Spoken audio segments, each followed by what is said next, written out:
right there should give you some questions if the relationship was truly as venomous as many people say it was. But nonetheless, Du Bois is asking for a job. He says, hey, your wife is my reference. She knows of me, but also this person at Johns Hopkins knows of me as well. But he's asking for a job. And then later on, he, just for the disbelievers, I include another letter that is more specific shortly after, that indicates that Du Bois had some serious intentions in terms of doing research at Tuskegee and making Tuskegee his base, because certainly he did want to put the study of the African person in the American context on a more scientific terms. He was looking for a place to do that. He thought he could do that at the University of Pennsylvania. I don't think it worked out like that, but he does produce the Philadelphia study, the study of the Philadelphia Negro, right?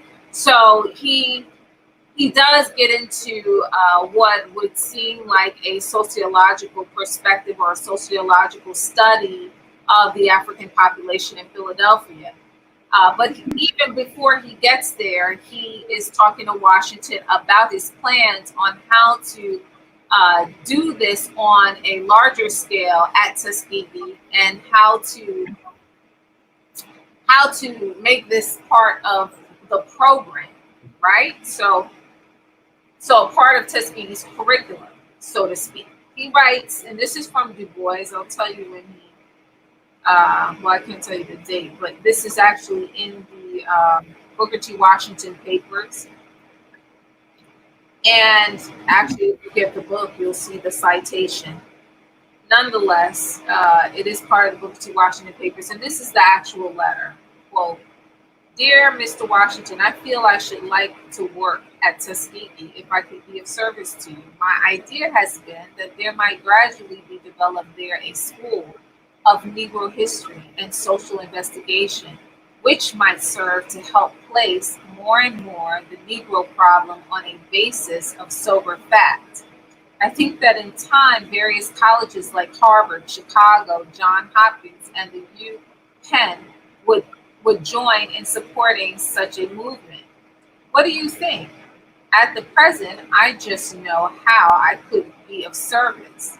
I can teach most primary and secondary branches, preferring, of course, history, economics, social problems. Same as he says before, I have had an indication that I may possibly expect an offer from the University of Pennsylvania for a year, after which, if needed, I could come to Tuskegee perhaps, have the active aid of a great institution like UPenn. In any case, I am willing and eager to entertain any proposition for giving my services to your school." That's a rough reading, but the point is that, his intention after his year at the University of Pennsylvania is to come back to Tuskegee and establish a scientific study of the African experience here, or so he said it in the other term, the Negro, right? So this is his second correspondence, not second correspondence to Washington, but the second correspondence in which he writes and asks for a job, employment. And he's fully aware, like I said, that this is not a vocational and industrial school. Because if that is the case, why are you asking for a job? You're not talking about wheel writing. You're not talking about the printing press. You're not talking about the industries that you're skilled in. You're talking about engaging in a scientific study of the African experience in the United States, right? And you look for a home, an institution to house that study, that scientific study. That is not of a Western nature, right? So in other words, a non-white institution to do this, right? So, but that being said, that should kind of sort of dispel that. And I get into just the the 9-year relationship that they have. Unfortunately, and I'll give this up here, unfortunately, what ends up happening is in the summer of 1903, Du Bois is in Tuskegee. And we can put him on the campus because he's writing letters from Tuskegee. The only reason that I don't argue in this book that Du Bois, in fact, taught at Tuskegee, either in the summer or on the side of writing, on the side of teaching elsewhere, is because I was never able to locate a syllabus. However, there's every reason to suspect that Du Bois, in fact, did teach courses at Tuskegee here and there, and very likely in the summer in interim periods. Now, he's in Tuskegee in the summer of 1903, and 1903 should ring a bell for historians and people who study this conflict between Du Bois and Washington, because it is the same year that The Souls of Black Folks is published. And how does that make sense? How does Du Bois end up publishing a book that essentially begins this issue between Booker T. Washington and him in the public realm, when he is there at his house, sleeping at his house, eating his food, communing with his family? Well, what also happens in the summer of 1903 are some riots, race riots, that happen in Boston. And Monroe Trotter is leadership in Boston. And what happens is Du Bois goes from Washington's house at some point that summer and visits Monroe Trotter, who is Washington's chief critic. Washington would have considered him an enemy and a critic in the public realm. This was not unknown at the time. This was an understanding. And Du Bois goes to Boston and he publicly congratulates Monroe Trotter on Trotter's handling in the public realm of the riots. Now, Trotter's not involved in them, but he speaks publicly about the riots, and Du Bois actually congratulates him on his commentary in the public realm about the riots. This is a problem for Washington, and this is the source of Washington's issue with Du Bois. Aside from this issue, he does not exactly have any other issue with Du Bois, but herein lies the conflict. Du Bois aligns himself with Monroe Trotter in a very familiar way after having had a lot of personal contact with Washington, his family, at his home in Tuskegee. And this was not, like I said, I can't stress it more. Anybody who researches this or gets into the personal papers of both, we would, it's well established that they are very familiar with each other. Okay, so there is a very familiar relationship between the two. So this was an affront to Washington, right? You eat my food, you sleep in my house, you coalesce with my family, my wife, you're friends with my wife, and then you run off and you align yourself with someone I consider a public enemy, which was Trotter. So that was Washington's issue with Du Bois, but not an unforgivable issue. He can forgive him, and you can see over time in his personal papers, him being Washington, that he does not exactly hold this against Du Bois. Du Bois is much younger than Washington. He is, really more like a son to him than anything else. So he is not really done with him, so to speak.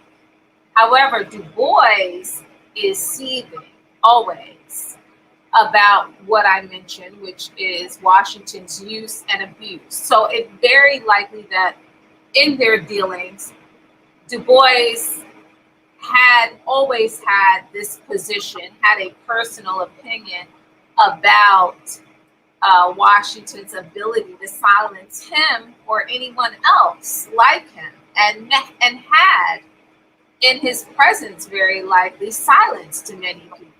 Okay, one of the the means of communication at that time was the black press, and it shouldn't be missed that the only paper that Booker T. Washington did not control to some large extent is Monroe Trotter's paper. Okay, because he is that well connected. That being said, one of the things Washington does do with his influence on the black press is promote in the year of 1900, well, prior to the year of 1900, the first Pan-African Conference. And so in 1897, just to give more shape to this chapter, in 1897, Washington receives a letter from Henry Sylvester Williams. He is the secretary of the African Association, and he writes Washington to solicit his help in promoting the first Pan-African Conference. And it is the first of its kind. He asked first for Washington to participate and present a paper on lynching. And that's very important, because why would he ask him that? He, on some level, knew that Washington, who many don't know, is the compiler of what is today the lynching files, which is a collection of 2,000 lynchings that took place across the United States and were documented in the public newspapers. And Washington is the collector and preserver of that vast collection of 2,000 articles. Now, how Henry Sylvester Williams would know this, I'm not sure. That is not clear on paper. However, he asked him to do that. And then he asked him later on if you could come instead and present on sustainability. Both are very telling requests, because, like I said about the lynching files or the lynchings, Washington was the key compiler of what is a collection, a vast and massive collection, and really probably the only collection in the United States. Most of the images that we see today that are of lynchings come from that particular collection compiled by Washington. However, he was not public about what he was doing, and he received harsh criticism about it, but he was very methodical. What he was producing with these articles, he was gathering statistical data and many other things. He was mapping the movement of essentially the Klan and other entities that were responsible for lynching Black people all across the nation. So he wasn't transparent and vocal. He does speak out on it at one point, but most people are not satisfied with what he does say publicly, for the most part, about lynching. But it very likely had something to do with the fact that he was mapping and he was tracking the activity around Tuskegee. And he was attempting to secure it, because if anybody knows where Tuskegee is, it is very much nestled in between major white counties, Lee County being one of them, which is only about 15 miles from Tuskegee. But Macon County is a predominantly Black county in Alabama. However, it is on every side you can think of, it is tucked away in between white counties. So he had a major interest in understanding what was happening around him, how he would secure his campus to students. Let me just say a side note. There is, later on in the book, I talk about a student that he's in contact called Jabavu. And he is from South Africa. Jabavu comes to the United States after attending a university here. And before he leaves, he makes a pilgrimage down to Tuskegee. He writes a little pamphlet called My Tuskegee Pilgrimage. When he meets Washington, after hearing so many things about him, he's very dissatisfied. He's unhappy with what he actually has encountered. He is not happy with Washington's interaction with him. Washington is not as personable as he thought he should be. Washington is not as friendly. He's rather preoccupied, and Jabavu writes this. However, when Jabavu gets back to South Africa, it dawns on him. He has a sort of revelation, and he says that he realized now that Booker T. Washington was preoccupied with securing his relationship with violent and venomous whites in the South, who at any point in time could have blown up Tuskegee and lynched him and all of his students in one single night. So that was the level of violence, and that was the level of violence taking place across the nation, because this period in time is known as the, people say nadir or nadir, but it essentially means our lowest point in history, where you have a, well, you know, we have similar numbers now in terms of the murder of Black people, state-sanctioned murder of Black people. But this was the regular average white person was a member of the Klan. They needed no ceremony to be part of such a terrorist entity. And Washington was very well aware of that. And he was well aware of what he needed to do to protect Tuskegee and its students from, you know, a entity like the Klan, but also too just the regular Southern population, right? Who could murder you and get away with it.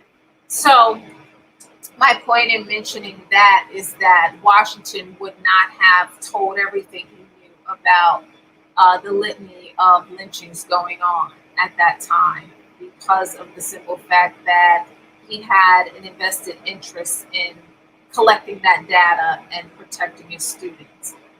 That being said, back to Henry Sylvester Williams, Washington is the key promoter of the first Pan-African Conference. And he is part of the plenary. And somebody wrote me about this, said, oh, you know, you spelled plenary wrong. No, it is plenary, right?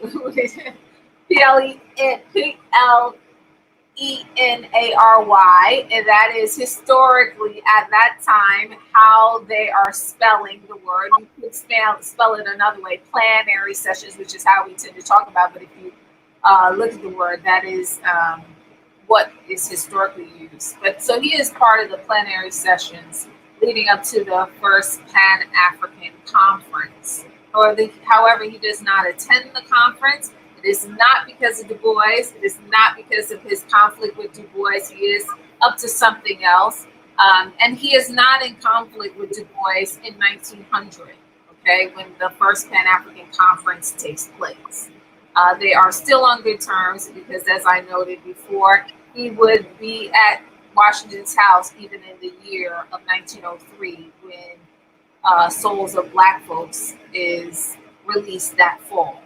So that's wrong. But I do know that many scholars have embellished the idea that Washington did not attend the conference because Du Bois was attending the conference. No, not at all.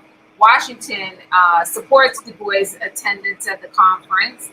Washington is also the person who appoints Du Bois and John Calloway, if I have his first name right, but Calloway is his last name, a graduate of Tuskegee, to the Paris Exposition, okay? And so most of what is written about that relationship is a fallacy. In fact, the conflict is what I said, and I will go even further and just kind of cite what Du Bois says about the reality of the conflict between the two of them. Because I know, people love this, and, people love the Du Bois Washington issue and conflict. And the people who have embellished it and made careers off of embellishing it also love it as well, So, it's kind of what they have, written about for a very long time. But in fact, it is a fallacy. So let me just locate this really, really quick because I want to give you some specifics on what Du Bois said about it. Um, I'm sorry. I hope you edit this part out because uh, 1 second. No, I'm with you. Okay.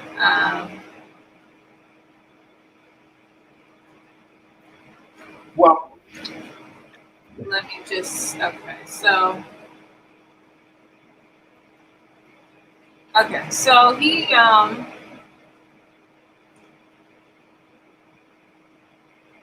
okay. So yeah. So I'll just read it really briefly because I don't want to do it off the top of my head. I want to be a little specific about this because it is a subject of much interest for people in terms of their conflict and what really happened. But I'm writing here, and I'll tell you what part are quotes. In the latter part of 1903, Du Bois's well-known critical piece on Washington contained in the souls of black folks became public and exposed the apparent break between them.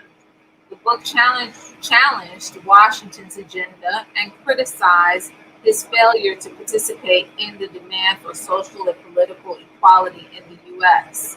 However, Du Bois later wrote a more honest essay titled My Early Relations with Booker T. Washington. Okay, this is an essay, an article that was published, and right. which detailed the real reason and issue that divided them. Du Bois confirmed the source of their conflict was not opposing programs for the African American population in the United States. It was Washington's use and abuse of his secret network, the Tuskegee machine. Du Bois accused Washington of silencing any opposing views that could possibly appear in the press. The Souls of Black Folks, which was published shortly after Du Bois' interviews with Washington for a position at Tuskegee, and right after they both attended the plenary sessions for the Ununified Program on the Negro in America, offered a philosophical explanation for the rift between the two men. The Souls of Black Folks articulated the opposing philosophies and gave life to the public discourse around conflicting programs for African Americans at the time. The details of their relationship and Du Bois' subsequent disenchantment with Washington would affect the vein in which he discussed Washington in the book. However, Du Bois admitted that the book was comprised of a few fugitive pieces, that's a quote from Du Bois, and to that, he included the chapter titled Of Mr. Booker T. Washington and Others, to which he sought to make a frank evaluation of Booker T. Washington. He left out the more controversial matter, the bitter resentment which young Negroes felt at the continued increasing activity of the Tuskegee machine. And that is a quote. So let me be specific here. So this is, quote, this is Du Bois speaking, to which he sought to make a frank evaluation of Booker T. Washington. He left out, so in other words, in the Souls of Black Folks, he wanted to make a frank evaluation of Booker T. Washington.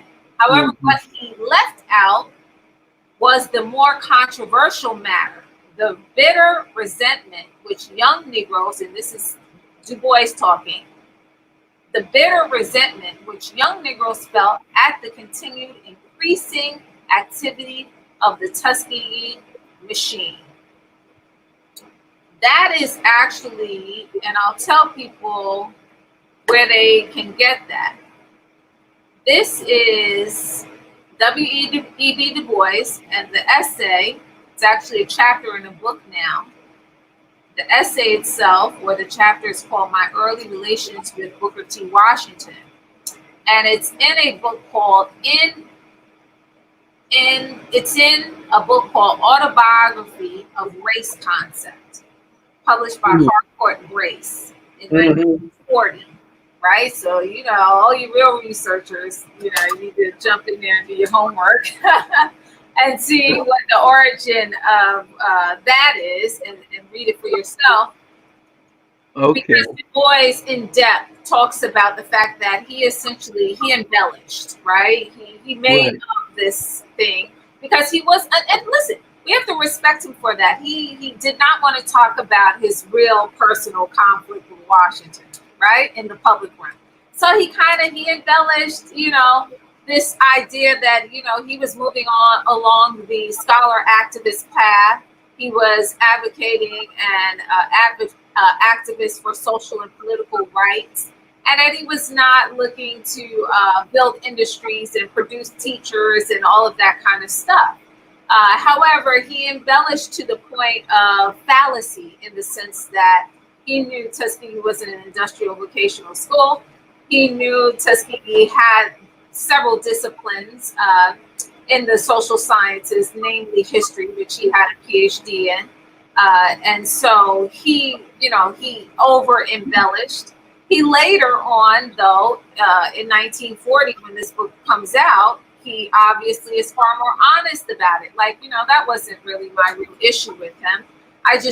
He threw that book together, Souls of Black Folks. And I don't mean to negate it, because it is an excellent masterpiece that he wrote. However, he explains that he put together a few fugitive pieces. All of us can understand we write many things, and sometimes we have the opportunity to put them all together and give them some continuity in a way that they can be presented in a book. Give the ideas continuity in the way that it can be presented in a book form, and so that's what he did. That's not unfamiliar to any theorist, theoretician, any historian. But the point is that his purpose for writing the book was not Washington. He added that to, like he said, a few fugitive pieces. So he is more honest by 1940 when this is published in My Personal Relations with Booker T. Washington. So nobody has to even, really, this is what really exactly academia can do in terms of the discourse and the things people write, right? So people by this point have written, by the time 1940 comes around, there is a good 30 plus year history embellishing this, conflict between the two, right? So that is what's so problematic between the Du Bois-Washington relationship. From that point on, in fact, though, they are not aligned, and Du Bois makes it a point to criticize Washington in the public realm and what he deems as his program. Washington does not respond in the public realm, and we can see if you read this book or if you delve into Washington's personal papers, he is not as incited by Du Bois's attitude towards him. He's more saddened because he realizes that he had a relationship with this person and that this person and he are at odds. The same feeling that Du Bois had that made him lie is pretty much meaning Du Bois did not want to air out his real conflict with Washington. Why? Because of his real relationship with him. In spite of the fact that he is a seething young man, he's upset, and that's understandable. Washington is not aware of that, right? Which is very often the case. So the older person is not aware of how their use and maybe abuse of their acquired power is, having an effect on a younger generation. That is what is happening to them. So there is this generational conflict. Washington is almost oblivious to it. Du Bois is, he is, fuming over it, right? Enough to, put something out there. And he still thinks that he's doing something good in the sense that he is not talking about his real issue, right? That, hey, this man has this power, this secret network, and I feel like he abuses it, even if he wants to even with regard to Black people, to leadership, to younger voices, right? So that was his problem. And it's no one's job to say whether or not he had a right or didn't have a right to feel that way. That is how he felt, and he says so. Yes, I understand. Right. So that being the case, we know that the relationship, there's a public break to the relationship Mm-hmm. after the book comes out. And Washington is not necessarily fully understanding what it's about. And you see Mm-hmm. sparingly over time him reference this conflict to other people. Um, but the reference to the conflict from other people is more Mm-hmm. along the lines that Dubois is bothered by Washington, not the other I way understand. around, right? Yeah. So Washington's perception, even until the year he dies, is he's sort of perplexed by it. Um, However, I will say this one positive thing. In 1915, when the African exclusion measure arises, in the larger immigration bill, like I said, they are all aligned. They are all on the same side in opposing this measure. Washington is the one who has the power, and I'll leave it up to you guys to read the details of that. But they are all aligned, and there is correspondence that is consistent with this. They also personally talk about, say, hey, we have a stay between you all conflicting. Mutual friends are saying that. So we can have a stay between you guys. We can have, some sort of reconciliation between you guys, at least while we're all fighting this measure. However, the reality is that they're not all fighting the measure. Washington is fighting the measure. He is fighting the measure in the Black press.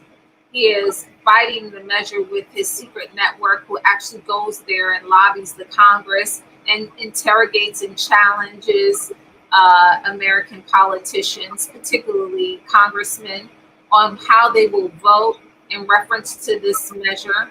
And it is very direct and swift action, because this measure comes up in the House during January of 1915, between the 1st and the 7th. So he has really less than a week to organize and execute. And so it wasn't anything but the fact that Washington was well connected. He had his network in the right places. In the book, I cite him as saying to one of his generals, his captains in the Tuskegee machine, he says to Grimke in particular, he says, go to Washington, D.C., and pull every string you can. So in other words, he's fighting above ground, but he's also fighting below ground, right? So outside of the public eye. But then he also writes in the public realm a series of articles challenging the measure, identifying who this measure is actually targeting. So the reality is that although they were all opposed to this measure, this African exclusion measure, they were not all in a position to challenge it and have it thrown out. And it was successfully thrown out. The demographic in the African community in America is evidence of that, but we know that it was voted out, okay, in Yeah. Congress. And however, I'm not talking about the whole case right now. I'll get to that, but the measure originates in the Senate, and it passes without opposition, and it passes swiftly. So that is of real serious concern to Washington, because this measure was passed on the last day of the year in 1914. In other words, it was passed on December 31st of 1914. They were not going to wait even to the new year to propose this and vote on this measure in the Senate.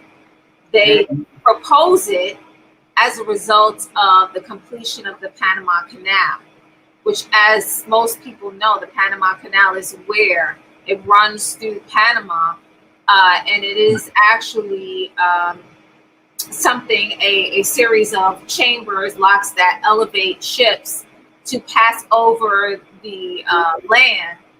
Okay. I think it's so critically important because if you look back at the Black community right after the Civil War and the issues that people like Booker T. Washington and Boris was discussing and what we were dealing with, you can't possibly understand us as a people if you don't have that background information. Right, You know that the struggle that is going on today has been going on from the beginning. right, Actually, I mean, after the Civil War, I mean, Black people actually are the reason Black troops that the Union won the Civil War in the beginning, 230,000. right. And it was Blacks, the 25th Colored Division, Hmm. that actually punched a hole in Robert E. Lee's line at New Market Heights Hmm. and went on to Yes, capture right, Richmond, Virginia, ran Robert Lee out and captured him again at Appomattox. right, So you have to begin to see the struggle. I mean, it's like Barack Obama, and this time after, in which Black people think that we are now, in a post-racial, well, they know better don't now. Black people not think that? I don't know. Well, a lot of people do think, well, they thought for a moment that we were in a Would have post-racial. liked to think during the Obama administration and presidency, they probably would have liked to think that. However, I think even then it was very real, right? Because you still had, the time we're living in, 100 years from the Nadir, 1895 to 1915, you had similar numbers in terms of what we would consider lynchings, modern day lynchings, right? The killing of Black people Yeah. at the hands of law enforcement, but of course, white civilians as well, right? Who Mm. go unchallenged, right? So that's what Trayvon Martin's case is about, right? A person who Yeah. self identifies as a white Latino, perhaps, um, But getting away with murder under Obama, right?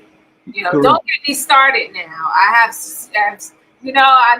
said my PhD is in concentration is in policy, so you know that I have some sharp policy analysis and critiques that Okay. are probably not too favorable of the Obama administration in light of our present condition and our condition when he was president, which has not really changed.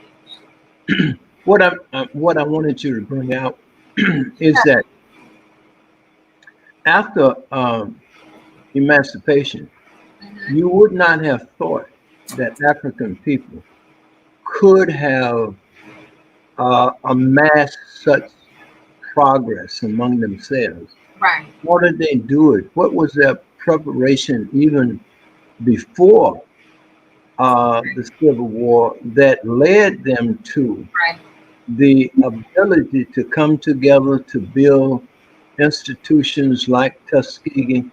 And what was Tuskegee really all about? Yeah, I mean, we know that it was a training and teaching institution, but it was much more. And I was hoping that you was going to Okay, get so, into and that. I'm glad you asked that to give us some more direction, right? Because, like I said, this could go on forever.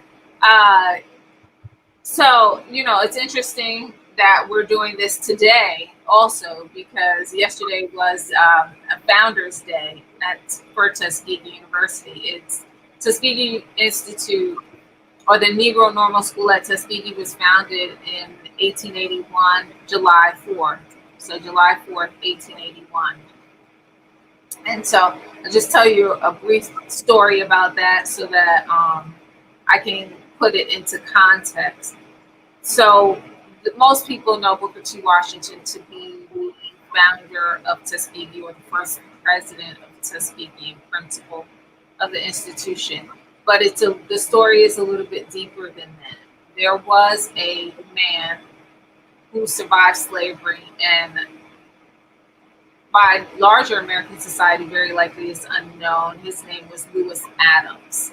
And Lewis Adams was, like I said, a formerly enslaved person. He had survived slavery. Mm-hmm. He is part of the Tuskegee social and political, how would you say, maybe machine, because coming out of the Civil War and going into Reconstruction, Tuskegee is a progressive Black community, right, that had the vote. Now, although it's founded in 1881, radical Reconstruction is over. But you're talking about a community of people who had the vote after the Civil War and the Reconstruction amendments.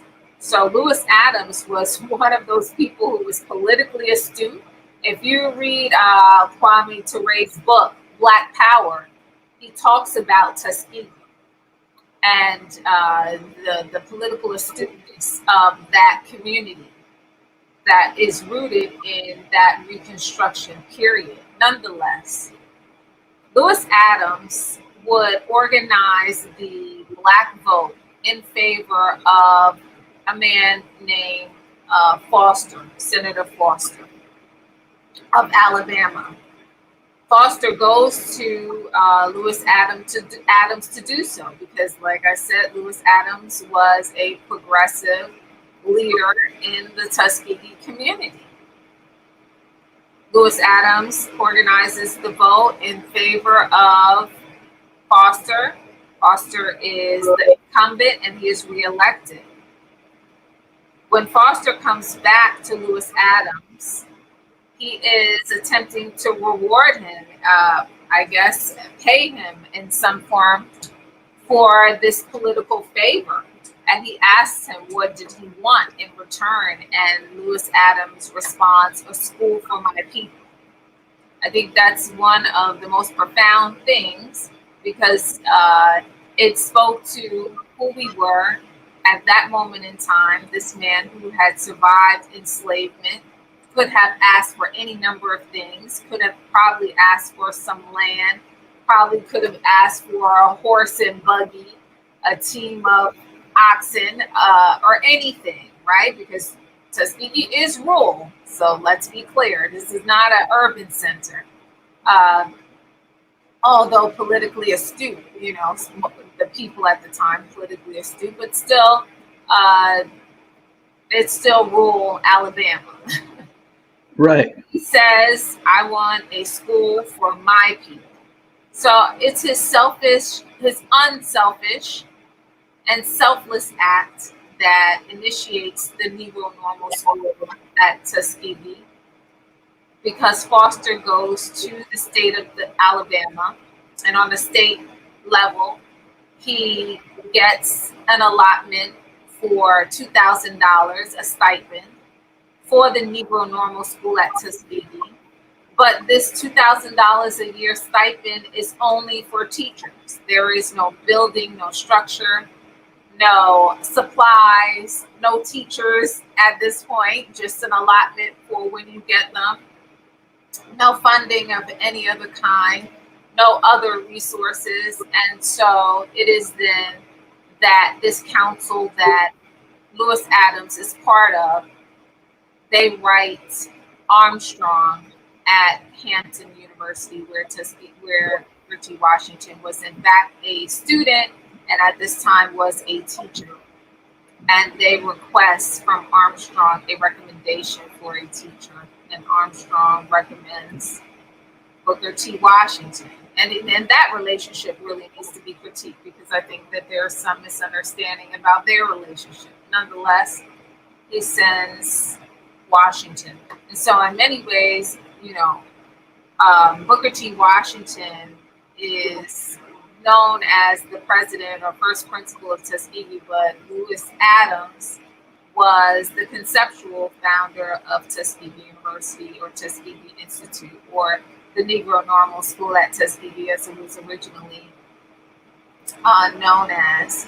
And let me just drive home the point that it was the Negro Normalist School at Tuskegee for teachers. Okay? For teachers. So, which is an important point. What happens then is that Washington comes to Tuskegee, and in 1893, Washington tells the state of Alabama, keep your money. We can do it on our own. I can raise more money on the road. He is in the same spaces as Ford. He goes on the road, and this is information that I got via somebody who was a lobbyist, Bobby England, who was a lobbyist for Tuskegee at one point, one of my colleagues. But Washington is convinced that he could raise more money on the road. By 1893, he's seasoned, and he decides, and he does the most important thing that he could have done, which is make Tuskegee independent of the state of Alabama and make it its own institution, essentially take it back from the state and give it to the people. And he makes it private, and he obviously appoints a board, constructs a board. And so, you know, Washington is Tuskegee's father. He raises it from the ground. But Lewis Adams is the conceptual founder. It was his concept. He gives birth to the concept of this Negro Normal School for teachers at Tuskegee first. And Washington, you know, like a father should, he raises it, he nurtures it, he builds it up, and he gives it. Now, when you say it's independence, isn't that what your parents supposed to do? Prepare you for your independence. That's listen, when you say he builds it up, yes, don't forget every brick that went into the building of Tuskegee Institute was made by African hands. Absolutely. They made their bricks, they built the buildings, and it wasn't just one building, it's several buildings. I mean, you graduated from there, so you know the institution. Talk about what they did for me. You were talking about the chapel and all that went into the complex of Tuskegee. Tuskegee is a complex. Right. Oh, yeah. It's a large amount of land that is owned by the institution that makes up Tuskegee University today. And, you know, a lot of that land at one point, to my knowledge, was given to the institution by people who had formerly been enslaved right there. So I'm going to read a little quote. And, you know, it's so funny because over the years, people have had something to say about this quote because of who it comes from. But, you know, well, I won't get into all the stories because there's just so many stories. But the point is that this quote I'm about to cite is from Thomas Dixon. And for people who read history, you know that Thomas Dixon was the author of a book called The Klansman. And The Klansman was the book that Birth of the Nation was based on. The very controversial, or not so controversial yet popular film at the turn of the century that galvanized the Klan for the second time in the United States, and was widely watched by white Americans, and it had a cohesiveness, it had a cohesive rallying cry. You know, it gave them life in terms of group cohesion, in the sense that, you know, we've got to rise and protect our women and all of that kind of stuff. However, the book prior to the film was written by Thomas Dixon. And Thomas Dixon was in a vendetta with Booker T. Washington. And so he felt like Washington, and I can't help but laugh, but it's not funny, but at the same time, it is sort of, I'm a Tuskegeean, so I have an understanding, over the years of really kind of what was happening behind the scenes to a larger extent because of this research. But Washington, yes, he wore the mask. He was a master of wearing the mask. And Thomas Dixon was very angry about that. Thomas Dixon felt like Booker T. Washington had Southern whites and American whites just fooled. And he did not like that. So he had an ongoing vendetta with Washington.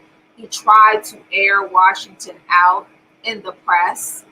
And it leads him to write an article in a Philadelphia paper regarding Washington and his activity at Tuskegee.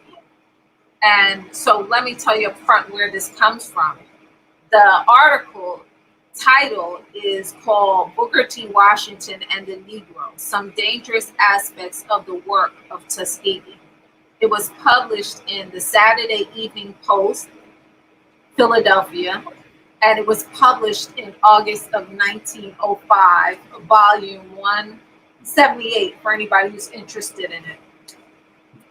But I'm going to quote with part of what, because it was a lengthy article, but part of what Thomas Dixon himself writes in there is this. Mr. Washington is not training Negroes to take their place in any industrial system of the South to which the white man directs or controls him. He is not training his students to be servants and come at the beck and call of any man. He is training them all to be masters of men, to be independent, to own and operate their own industries, to plant their own fields, buy and sell their own goods, and in every shape and form destroy the last vestige of dependence on the white man for anything. Every pupil who passes through Mr. Washington's hands ceases forever to work under a white man. Not only so, he goes forth trained as an evangelist to preach the doctrine of separation and independence. Thomas Dixon. And that is what he wrote. And how I actually opened that chapter on the Tuskegee model in Africa. Why? Because, Thomas Dixon wasn't exactly wrong. He wasn't wrong. He had thrown the cover off of Tuskegee, so to speak.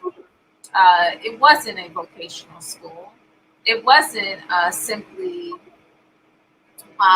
teaching people how to be manual laborers. It produced more college-educated blacks than anything else. However, the mask Washington wore, the public narrative as a result of the Dubois-Washington conflict about what Tuskegee was or wasn't, was larger. It was overwhelming.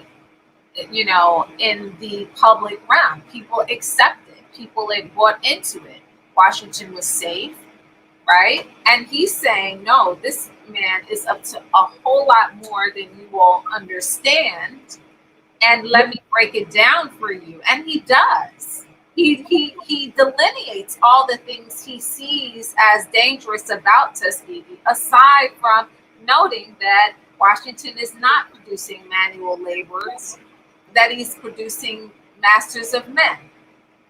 And that would be correct in the sense if you look at the curriculum. And so what I do in this chapter of the book is break down the Tuskegee model. And yes, the Tuskegee model had 44 industries. There were every industry you can probably imagine that exists today was evident there. They not only had 44 industries, but they opened these industries up to the African world and tried to export them as much as possible. But part of the Tuskegee model and program is that there was a programmatic aversion to producing half-finished products. So, in other words, if you were in wheel writing, where you learned how to make a wheel, the objective and how you were graded as a student who had undertaken that industry is that you needed to produce a wagon, not simply a wheel, right? So there was a programmatic aversion to unfinished products and goods. I don't know where this quote comes from, but I'm sure you saw it in the book as well. There was a saying, because of all of these industries produce things that were a part of a human necessity for a man, woman, and child. There was a saying that, when students were on their way to Tuskegee, leave your underwear at home. We make our own at Tuskegee. In other words, whatever is a human necessity, we make it here ourselves. You don't need to pack a bag. Now, let me just say this side note. No, I just want to ask you, wasn't that same quote or that same analysis also read in Congress? Didn't a congressman also try to pull the covers off of Tuskegee Institute and Booker T as being a place where everything that Black people needed was being produced by them, and they were being taught to be independent of white people in every way and every mean. Wasn't that also written, spoken of in Congress as Oh, well? I'm not aware of that. Washington was in good favor with most um, powerful political figures in the country at that time. Not always at that time. Okay. No, not too many people seek to throw the covers back off of Tuskegee. And I think that had a lot to do with his relationships, particularly during the Roosevelt and Taft administrations. He has their ear. And whether or not, see, that's the thing about it. Thomas Dixon writes this in 1905. Nobody catches on to it. Okay? Uh-huh. Onto what Tuskegee was doing, onto what Tuskegee was. I mean, I don't know of anybody saying, hey, what are they really producing there? Meaning that, of course, they knew all of these industries were there. But I don't know that anybody cared to delve into the fact that the curriculum wasn't just just vocational. The charter told it all, right? If you were interested, then you could have gone and seen what the charter was for the institution, the initial charter in 1881 or in 1893. But I think Washington was so well accepted as a certain kind of figure, a non-threatening figure, that no one cared to challenge it. They didn't see any harm in what he was trying to produce, which was economic independence. They had no reason to challenge it, even and the people who might have, shed some light or doubt on it were probably, accessing him a lot, meaning political figures. They are accessing him in order to get his take on things related to the African population in the United States. So they didn't really care to say, oh, they had no reason to, right? He was not publicly talking about social and political rights. He was doing something very different. He was saying, own and operate everything that is a necessity to you. Don't go to their opera house. That famous line where the opportunity to earn $1 is better than the opportunity to spend $1 at the opera house. So, that's not the direct quote, but it's loosely that. But he's saying, don't spend your money with them. Earn some money. Save your money. Keep your money. And support your own, really, in essence. I mean, I think we really lost, we missed that, because every time we have an issue here, not to go on a tangent, every time all of the same existing issues that come up are right in our face again, what do we say collectively in this country? We're going to spend our money with each other. We're going to stop spending here. We're going to, have an economic impact. We're going to have economic withdrawal. We're going to boycott. Right. Okay. Well, he was onto that more than 100 years ago. The it's not one solution anyway. It's all it's many ways to approach a multifaceted form of oppression that we face in this country. So there is no one angle, right? Wouldn't that be nice if we were only oppressed in one area of life? No. Racism permeates every area of our lives. What would make us think that there is only one way we need to fight back? We don't only fight back in the area of education. No, you need to fight back in every area of life in the same way that it attacks you. So Washington was astute of that. And the truth of the matter is that he wasn't opposed to social and political rights because it's certainly not the vote, because in the Liberia case, it becomes very evident that he uses the Black vote as leverage in his conversations with Roosevelt. And he says to Roosevelt and Taft, he lets them know, whatever you do or don't do or fail to do in relationship to Liberia, please understand the 4 million Black people in this country will remember it when voting time comes. Now, Will or Memorex, he's put, these are guys he's talking to privately. This is what he's saying to them privately. Okay? Now, if they really bought into who he was supposed to be, then they would say, but you don't believe in the vote. Right? But they don't pull his card.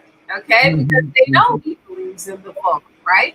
But, he is a true politician, a rare kind, right? One without constituted power or position, a large amount of soft power. So, but the point is that, yes, many people did notice, but all of them didn't have the same motivation that Thomas Dixon had in talking about Tuskegee. In other words, Thomas Dixon was attempting to expose Washington, so to speak, and expose Tuskegee for what it truly was.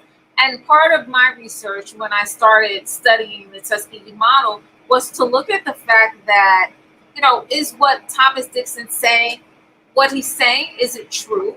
Is there any truth to that? Is there any truth to it being a model of independence? Is there any truth to it being a place that promoted separatism? Is there any truth to the production of masters as opposed to manual laborers? And I found on many levels that, yes, that was the truth to a large extent, primarily because of the fact that it had a reputation as an industrial and vocational school. It had overt practices and industries. However, the people they produced were people who were thinkers who mastered industries. So it was a little bit different, meaning that they could reproduce themselves and produce institutions. And that was bound up with the Tuskegee mission, right? Which was not just for international students, but for domestic students to return to their communities and put the mission in practice. The students at Tuskegee initially are not paying tuition. They are part of the institution's labor force. And so most students up into well into the 20th century who come to Tuskegee are involved in the work program, even up to, I believe, the 60s and 70s. And I would have to check. But before there's, federal aid and all of that, Tuskegee has a work program, and this is part of what I break down in the chapter about the model. The students would work the first year full-time for the institution and take classes part-time for the first year. The 4 remaining years, they would go to school full-time and work for the institution part-time. And this gave the institution a consistent labor force that could weather economic hardships. So they had a consistent and steady labor force. Some of that labor force also at the time included the physical building and erecting of the buildings at the institution. Everybody was not in favor of this. You had many students who had parents who would write the institution and say, listen, I want my child to come to your school. They, of course, are not paying tuition. They are going to work off their tuition. And they do get paid for the labor that they did, by the way. However,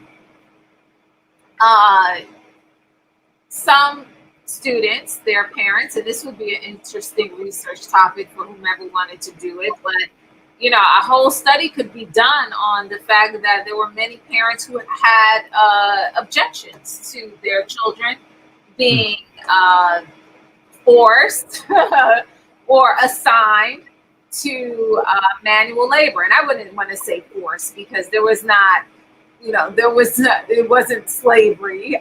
It was, people had jobs at Tuskegee. So just in the same way I said they were on the work program, the jobs, there were young men who were in masonry and they were involved in making bricks and making the bricks that ultimately made the buildings there, the first buildings at the institution. However, I'll give you an example, and if we were doing the visual presentation, I have an image of this, but it's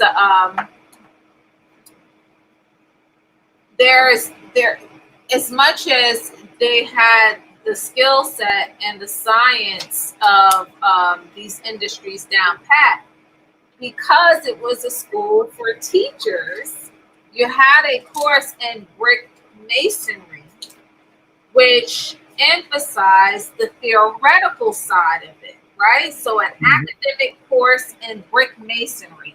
And the caption, this image is in the book, but the caption says, if I could read it so small, it says, an academic class, a problem in brick masonry. Mr. Washington always insisted upon correlation, that is, drawing the problem from the various shops and laboratories. So in other words, one had to know the theory behind brick masonry and also be able to engage in the practice. And who needs to know the theory behind it? A person who would eventually teach it as well, right? So it further advances the idea and understanding and fact that Tuskegee was an industrial school. But other people noticed that these 44 industries existed, and this might be what you're referencing. There was a journalist who had visited Tuskegee and was writing an article about the Institute. And it references these very practices, which are this.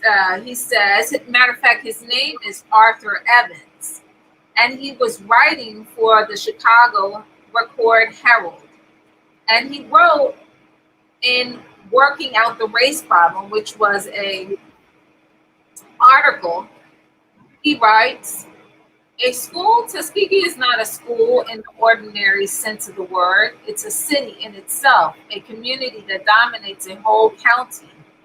It's a great industrial plant with 40 trades and industries that consumes all its own products, that erects its own buildings, first making its own bricks, that grows its own food, makes its own clothes, writes and prints its own textbooks, all by way of education.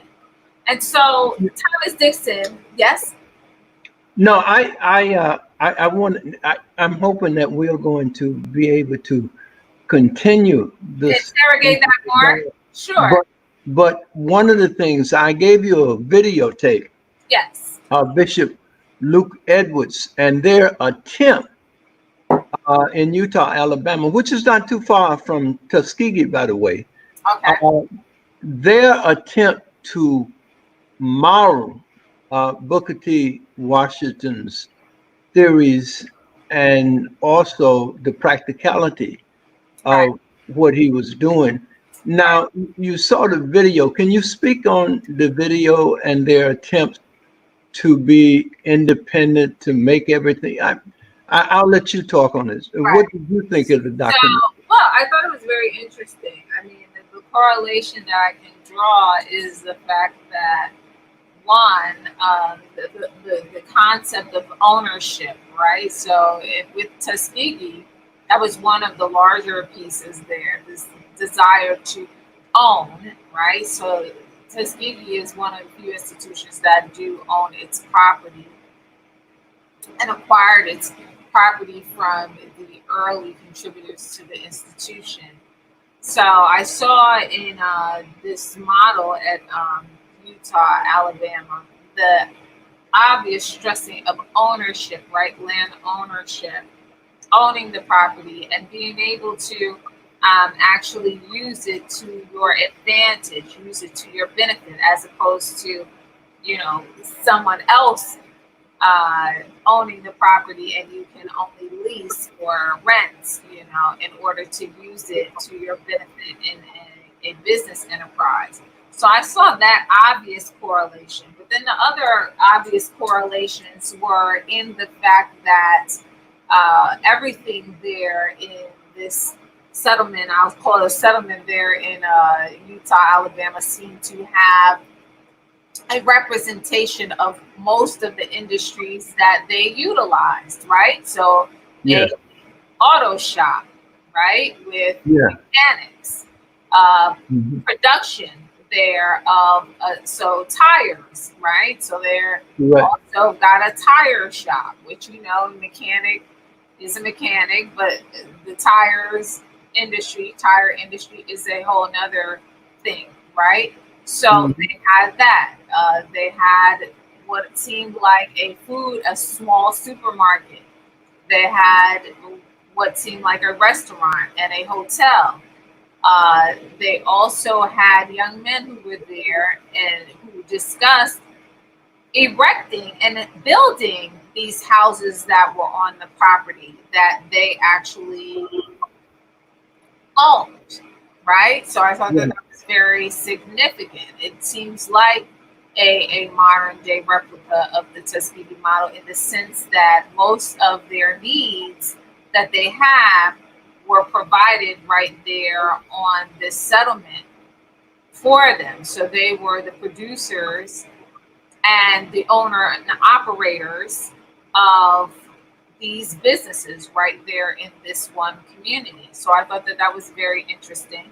Um, it's not the first time, right? So this model, I don't want to make it seem like the Tuskegee model is the only sustainable model, and that's what you're getting at, which is that this settlement in Utah, Alabama is a sustainable model for that community. In other words, they could work and live in that community and sustain themselves, right? If they Correct. spend, they can spend within that community. We have much trepidation when we're in serious social and political problems in the United States, talking about how many times the dollar goes around, right? Because we're always talking about economic empowerment. So this seems like a place where the dollar could go around in that community numerous times before it ever leaves, if it ever leaves. Now that's Mhm. significant because the last time we had that would have probably been around the turn of the century when we had our own communities. The moment you have, and I hate to say it, and a lot of people will have a problem with this, but really, to be quite frank with you, what integration in the U.S. society did for the black dollar was take the black dollar out of the black community. Okay. Prior to that, you probably had more of a chance of it staying in the black community. Today, the black dollar is said to not even circulate one time before it leaves our community. So Right. this settlement is very unique in the sense that because it provides all the basic necessities, the likelihood of the dollar leaving that community is very slim from what I saw, right? So in other Yeah. words, have your housing, you have even senior housing, you have all the food stuff and consumable products produced right there or sold right there.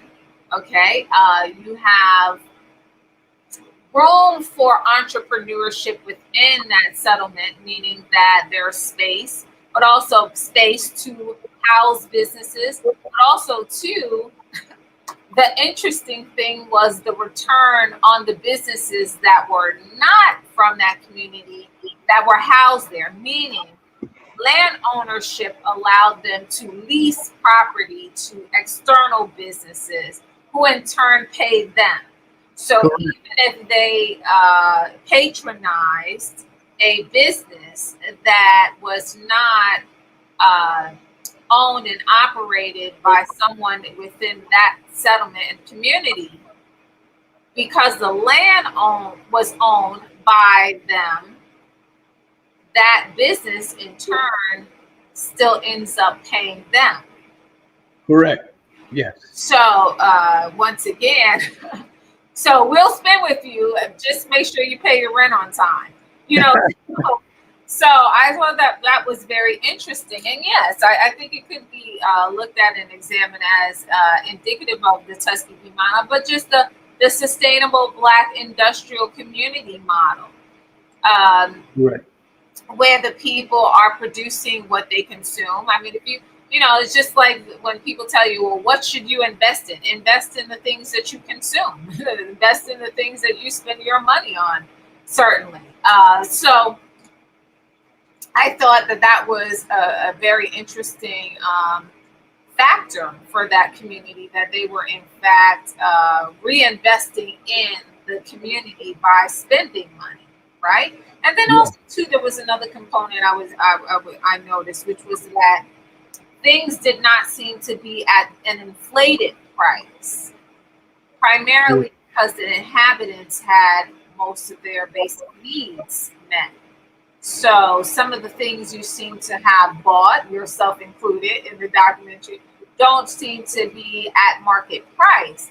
Very likely because of the simple fact that the business owners, whatever they make is profit, since they are not paying overhead. They are shareholders in the property, the land, the property, the existing property there, and the businesses. All they needed to do was charge for the service or whatever it is you were actually buying, right? So it wasn't this Correct. super markup, super profits on items that were purchased there. So those were some of the things, and I definitely think that it should be studied as something that might be in the vein of the Tuskegee model, or just the sustainable Black community model. Because one of the things I try to tell people is that I talk about Tuskegee. I use Tuskegee as an example, but really Tuskegee uh, is just one example of the industrial Black communities that African people in the United States had. It's just one of many, and there were many. And I'm doing some of that research now because I noticed that that's just like a gap in the American narrative and discourse. I mean, how many times can we talk about Greenwood section of Tulsa, Oklahoma? There were so many more, right? And that makes perfect sense. Why? You asked me to speak about this as well.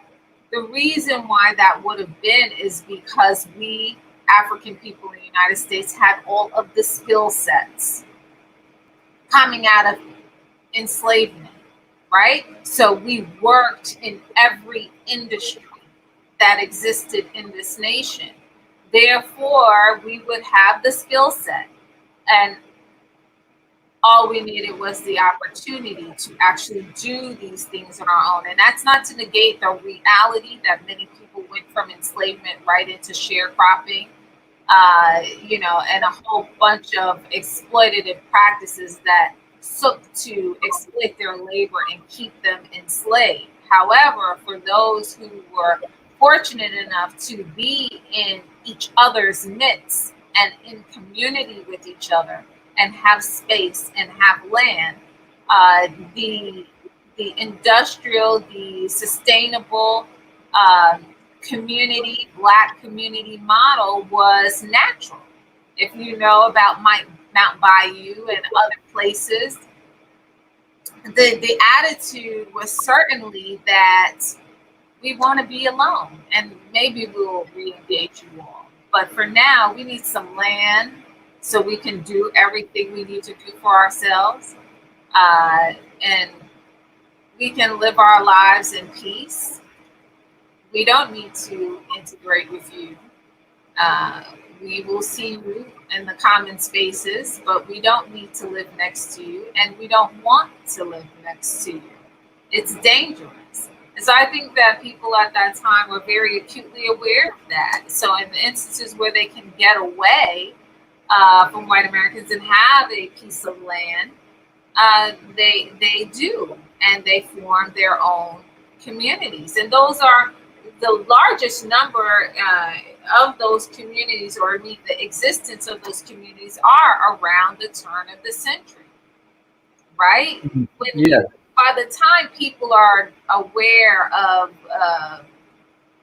Greenwood section of Tulsa, Oklahoma, vast majority of these communities have been destroyed, right? So in other words, to say it another way, by the time 1920s get here, when Tulsa, Greenwood section of Oklahoma is destroyed, most of our industrial Black sustainable communities had already been destroyed, right? Because of the simple fact that we live in a violent country, and the way white America chose to manage competition or manage progress was through violence. We try to talk about it in the sense that, why did we lose these communities? We didn't lose these communities. These communities were destroyed, and very deliberately.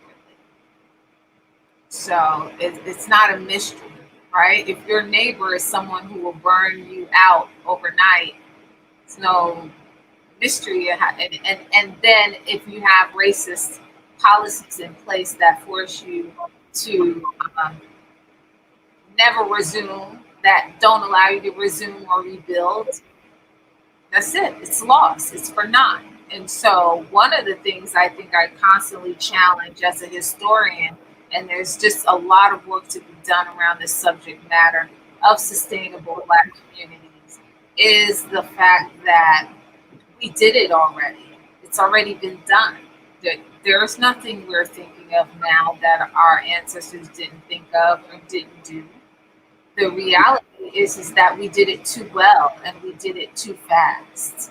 Not too fast for us, but too fast for white supremacy and a racist America, right? It terrified them.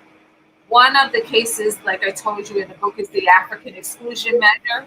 And one of the congressmen on the floor of the House, when they're debating this measure, makes a statement that, and I don't put this in the book, it's in the next book, the one that's for the academic audiences, where I can debate you guys, engage you in a lively debate. But the point is that one of the congressmen makes it a point to say on the floor of the House that the African person in the United States has an epic story. There's no story parallel to it in the history of the world. A people who endured 250 years of enslavement and only 50 years of freedom, he's speaking in 1915, have made more progress than any other group of people have ever in the history of the world under that kind of bondage and in that short amount of time in freedom. So, in other words, he acknowledged that were it not for the fact that they were African people and whites viewed them as stark competition, there would be stories told about it, because it is in fact an epic story. with no parallel in the world. However, that being said, if he could recognize that, how many other whites recognized that and said, "Oh no, we're not doing this," right? Black progress means white oppression, and it doesn't mean that. But what do people who oppress think, right? So they think that you do what they did, even though it doesn't occur to Black people now, and I'm not so happy to say that, but it doesn't occur to Black people now, retaliation and revenge. So it certainly didn't occur to them then. They were just trying to live their lives. However, Black progress, after 250 years of enslavement, was sharp. And we are living in the backlash of it now. We are paying for it now. Their promise to us is that that will never happen again. Meaning we will never have that many independent, industrial, sustainable Black communities ever again. We will never have what seems like autonomy in our communities and be almost sustainable and sovereign in our communities. That will never happen again. They roll the clock back on the African person in America with one vehicle, violence. So and almost erase the history, because it is a very violent and vile history. It's the history that they don't discuss, okay? And it is a history that parallels the times we live in right now in some very scary ways.